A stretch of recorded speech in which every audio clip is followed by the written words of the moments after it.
संकटांवर मात करण्यासाठी, जीवनात समृद्धी आणण्यासाठी आणि आपली स्वप्न पूर्ण करण्यासाठी आता आपल्याला साथ देतील शुभरत्ने। आर्थिक, प्रापंचिक, राजकीय आणि शारीरिक भरभराटीसाठी आजच आपल्या राशीचं शुभरत्न परिधान करा। 5 पिढ्यांपासून विश्वासाची परंपरा।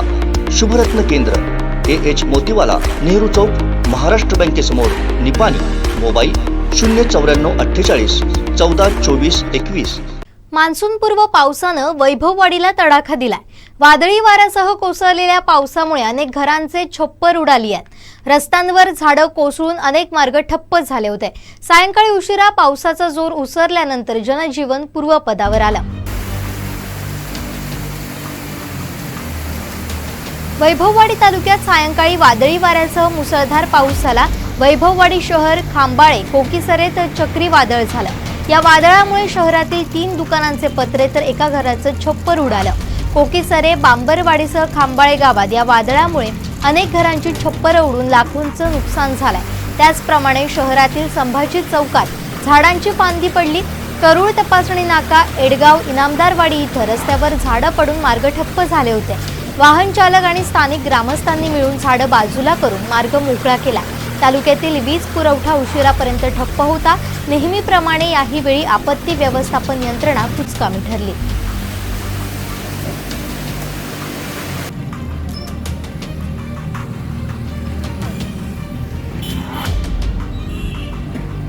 वैभववाडी तालुक्यात मान्सूनपूर्व पावसाला सुरुवात झालेली आहे। वादळी वाऱ्यासह जोरदार पाऊस सुरू झालेला आहे।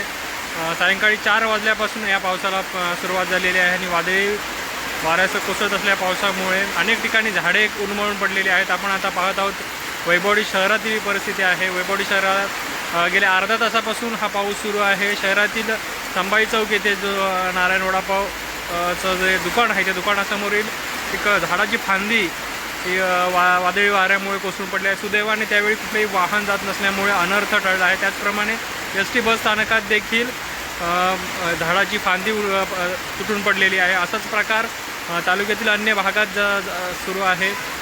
पाऊस मुसळधार आहे, त्याचबरोबर वाराही सोसाट्याचा वारा आहे, त्यामुळे अनेक ठिकाणी झाडे उन्मळून पडल्याची शक्यता अधिक आहे। महामार्गावरील वाहतूक आहे ती कुठेतरी विस्कळीत होण्याची शक्यता आहे। पावसाचा जोर हा अजूनही कायम आहे। अर्धा तासापासून हा पाऊस जो सुरू आहे त्याचा जोर हा कायम आहे। विजांच्या कडकडाटासह हा पाऊस कोसळत असल्यामुळे तालुक्यातील संपूर्ण जी वीज वितरणची सेवा आहे ती कोलमडली आहे। पूर्ण वीज सेवा ही ठप्प झालेली आहे। त्याचबरोबर मोबाईल नेटवर्क सेवा ही ग्रामीण भागातील ठप्प झालेली आहे। आपण पाहू शकता की हा वैभववाडी तालुक्यात पावसाचा जोर गेल्या अर्ध्या तासापासून कायम आहे।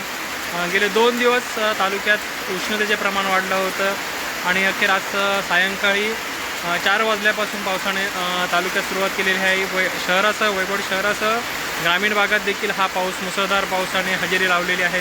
एकंदरीत शेतकऱ्यांसाठी एक आनंदाची आणि समाधानाची बातमी आहे की भात पेरणीसाठी हा पाऊस झाल्यामुळे कुठेतरी शेतकरी वर्गासाठी ही एक आनंदाची बातमी असणार आहे।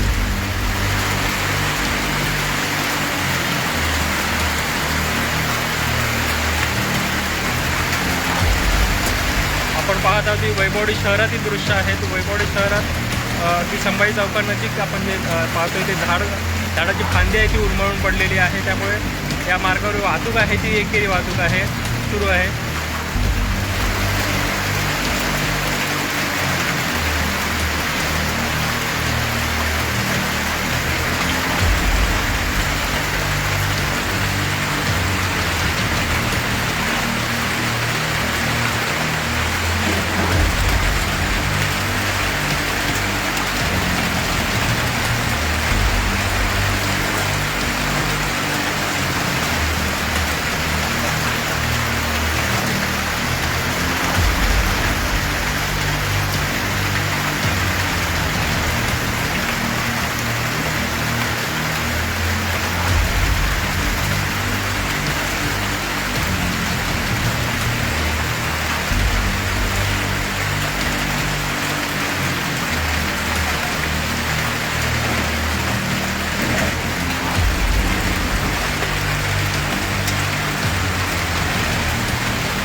आमचे दिवसभरातले सर्व अपडेट्स, ताज्या घडामोडी आणि थेट लाईव्ह पाहण्यासाठी सबस्क्राईब करा, लाईक करा कोकणचं नंबर 1 महा चॅनल कोकण 7 लाईनचं YouTube चॅनल.